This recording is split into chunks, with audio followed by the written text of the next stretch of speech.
All right, so since yesterday, we did get a move to the upside. We actually came up to one of the levels that I outlined in yesterday's video. That 24-minute money flow eventually ended up getting a decent move to the upside. We were looking at it slowly creeping up towards the green, showing good direction, looking like it wanted to cross over. And, it took a little bit longer than I thought. I think right around here is when I recorded my video yesterday. And so I was looking for, a retest somewhere in this area, maybe retest this trend line a little bit. We ended up coming lower than that. We wicked down outside of, this little channel that we have. And right now I'm in two trades. I did end up taking along from these lows, and I am still in this trade. This one ended up being a pretty nice one. And I just entered a little scalp trade over here, which I didn't lock in yet. I took a small risk with this, so if we come up to the value area high of this range, which is just a little higher, then I'll hit TP1 and I can lock that in.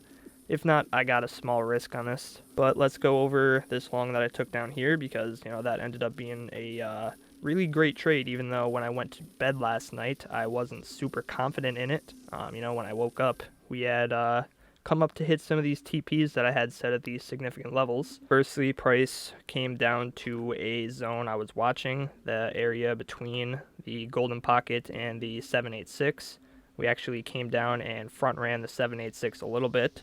I had a little bit of a late entry on this, even though I still got a pretty good entry. I was looking to try and grab an entry right from that 786. And the strategy I used to enter this is not something that I am, very familiar with. It's something I am learning. This is potentially very botched, but I basically entered on like a Wyckoff type accumulation.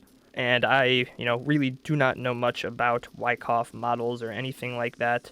But from my understanding, one way that some people look at it is, you have this kind of 3-tap structure where you get one wick, then you get another wick that actually SFPs the first wick, which we got here on the 3-minute. We didn't get the SFP on the 1-minute. A candle closed below here, but on the 3-minute we did. And then you get the third tap, which SFPs that last low again.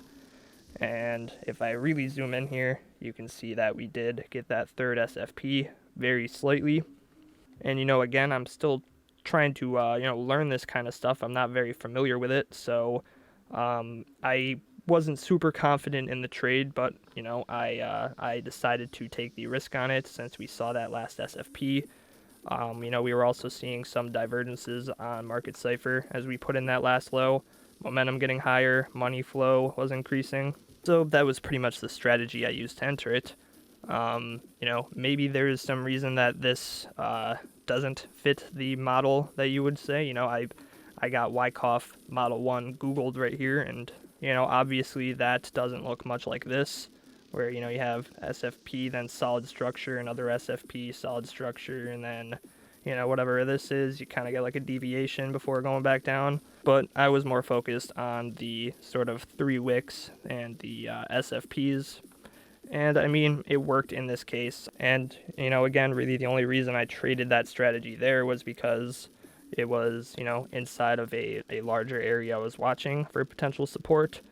And, that was just kind of, a strategy inside of a strategy. I was basically just looking for divs as we came into this golden pocket 786 area, which we did get. On the 3-minute, there's really good direction here if you go from this wave. So that botched little Wyckoff whatever was just sort of the cherry on top, I guess you could say. I could have not called it a Wyckoff and just said I traded the SFP, but, I'm trying to learn new things here. And I believe I put my stop loss down below the 786 just in case that ended up being a false SFP. Maybe we didn't take out the lows on most other exchanges and, maybe price had to come down for one last wick. So I put my stop loss down below the 786, and I think I hit TP1 somewhere up around these highs. That was a decent risk reward there with a 0.25 stop loss, TP'd at 0.43% move. And then, like I said, I had some TPs set much higher. I did get a decent amount locked in before I went to bed last night. But, when I woke up this morning, we had gotten a pretty large move to the upside. And we got this move around 10 o'clock in the morning, which, usually I would have been up for that, but I was up pretty late last night, so I ended up, missing out on this move. This was one of these zones that I marked out in yesterday's video. It was a golden pocket, the previous day value area low, and also the point of control of this range, I believe, at least on some time frames. Yeah, you can see on the 4 hour. So yeah, if I was awake for that, that probably would have made for a nice move there. Let's actually check the signals that we were seeing. So actually this wasn't super clear. We had money flow increasing on the 6 minute, not really any divs. If there are, it's extremely slight. We can check the lower time frames, but I don't know if I would have gotten into this trade. Yeah, money flow increasing on the 3 minute. Let's check order flow, see if there was anything there. And yeah, a lot of shorts did get stopped out there. And, some more shorts got stopped out on that second wick to the upside. But I don't know if I would have taken that trade. Things were not super clear, especially since we kind of came up for this second wick. I probably would have been waiting for this level up here. But either way, I did have TPs set there. And yeah, since then, we've now come back down to this trend line again. And looks like price is getting a little pump right now. So hopefully I'll be able to lock this little scalp long in. The reason I took this thing was, number one, I was just kind of looking for longs on retracements, considering the money flow is increasing on a lot of time frames. On this 1 hour, money flow just crossed into the green. We're just now getting a green dot. So I was trying to prioritize longs, at least for the time being. And as price got this drop down below this trend line again, we got a quick buyback. It looked like price wanted to hold support in this area, and once we got this move back to the upside, I pulled a fib retracement. Yeah, okay, so I don't know why I had that pulled there. So I pulled the fib up to that high that we put in, and we got this retrace down to the golden pocket 786 area.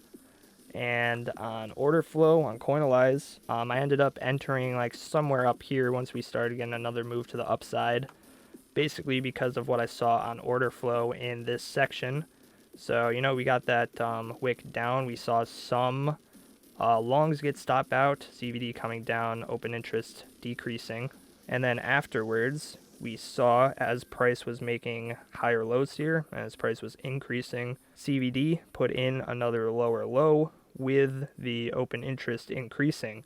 So shorts were opening, and price was failing to make a lower low. And so we saw the local absorption right there, some shorts opening as price was bouncing back to the upside.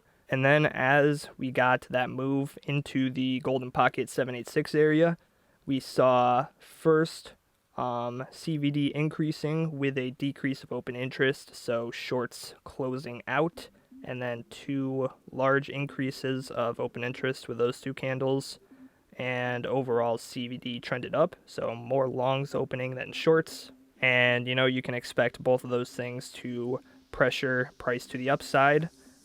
Shorts closing and longs opening right after we saw that bullish CVD absorption. So I had a pretty clear invalidation here, even though I didn't get the best entry. I still have a decent risk reward up to that value area high. Wherever I decided to take profit, I think I put my TP a little lower. Let's actually check if I hit that yet. And okay, I just lowered my TP a little bit. I'll take it a little bit earlier. We're at the value area high now, so now my entry is right below the golden pocket. I'm probably going to move my SL to right below the 786. That will probably ensure a break even. Alright, and now if price gets another move to the upside off of that trend line, I got TPs set above. I am still interested in this zone up here at around 28.3K.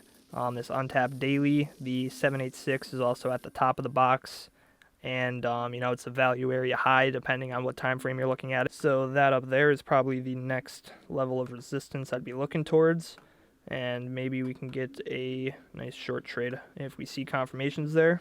And other than that, it is Sunday, so it's a new week tomorrow.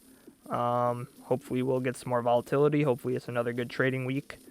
And yeah, other than that, thank you guys for watching. If you enjoyed, please consider leaving a like and subscribing. Really appreciate the support, and I'll see you all in the next one.